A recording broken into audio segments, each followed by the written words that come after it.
nuanced understandings of the roles that they have to play in a culture. And a number of different institutions help mold these beliefs. It's not just the caregiver who's telling the child, this is the right or wrong way to act. Some of these institutions that help socialize us during secondary socialization include schools, church, nation, national discourses. And each institution exerts its influence by way of official and unofficial discourses. So sometimes the rules will be explicit, like boys and girls have to go into different bathrooms in elementary school. And this is, a spoken rule. And other times it will be more subtle. So we might encourage boys to be more active in PE class, or we might encourage girls to be more artistic in the classes that they take. And there's no written rule when it comes to this, but like the educational institution does definitely suggest that children should conform to certain gendered behaviors. So each institution exerts its influence, and sometimes there will be competing discourses that try to push and pull the child into different directions. So an example of another type of institution that teaches children really complex roles would be the Boy Scouts of America. And in the Boy Scouts, boys have to wear a particular uniform and they earn specific badges for specific behaviors in which they might engage. And all of these behaviors are meant to symbolize the correct way to perform masculinity. So a kid will earn a badge for tying knots or whittling wood or camping. And all of these are very masculine activities that are meant to socialize the young boy into being a man. So after a kid is done with secondary socialization, he or she will spend the rest of his or her life maintaining their sense of identity and the reality that they've constructed for themselves. They will seek out things that affirm their values and beliefs.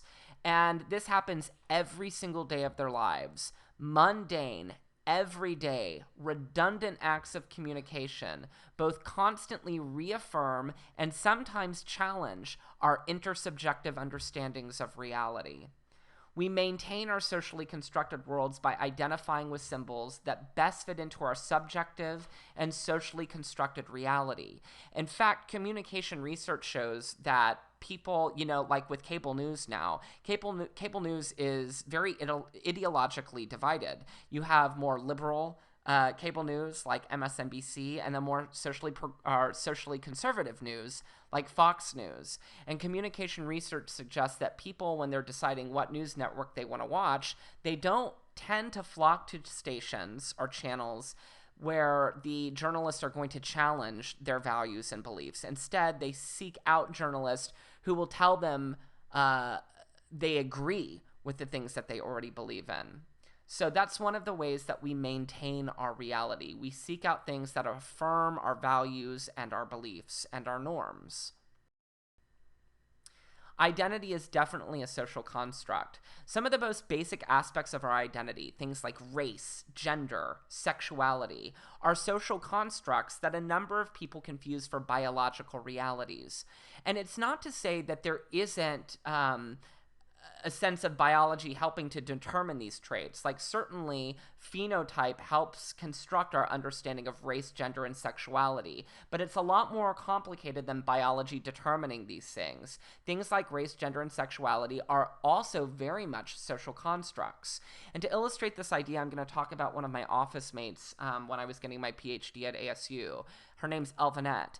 And Elvanette is a black woman from the Caribbean, and she came to the United States to get her PhD, and a number of people would confuse Elvanette for an African American, which she's not. She's from the Caribbean. She's not even a U.S. citizen.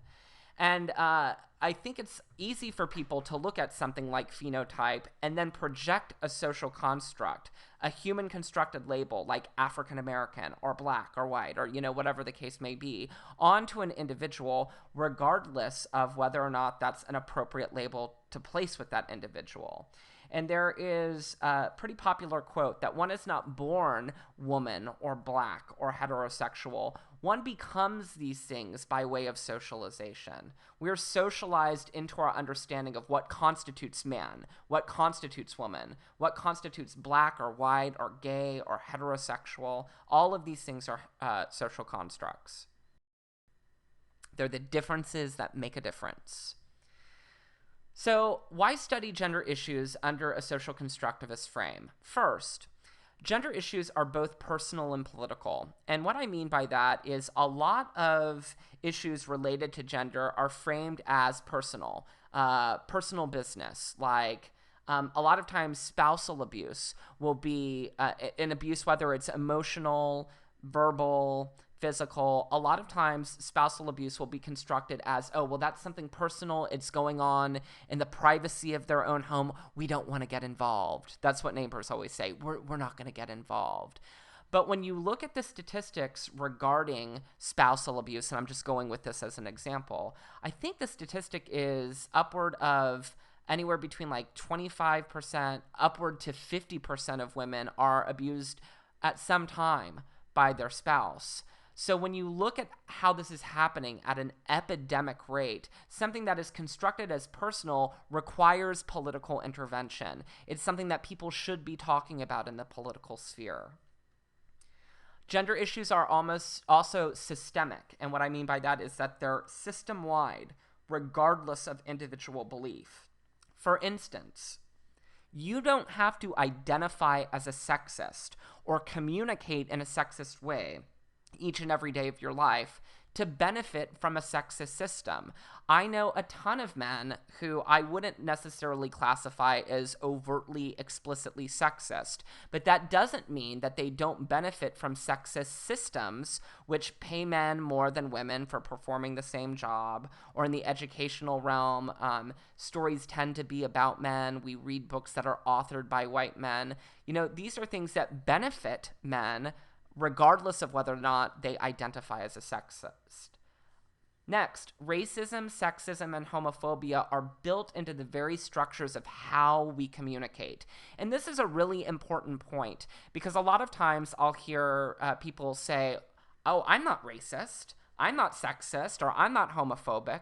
But what these people fail to realize is that racism, sexism, and homophobia are built into how we talk to one another. For instance, male generic language. Male generic language, which we'll discuss at greater length at the midpoint in the semester, is when we use man, men, and other male pronouns to refer to both men and women.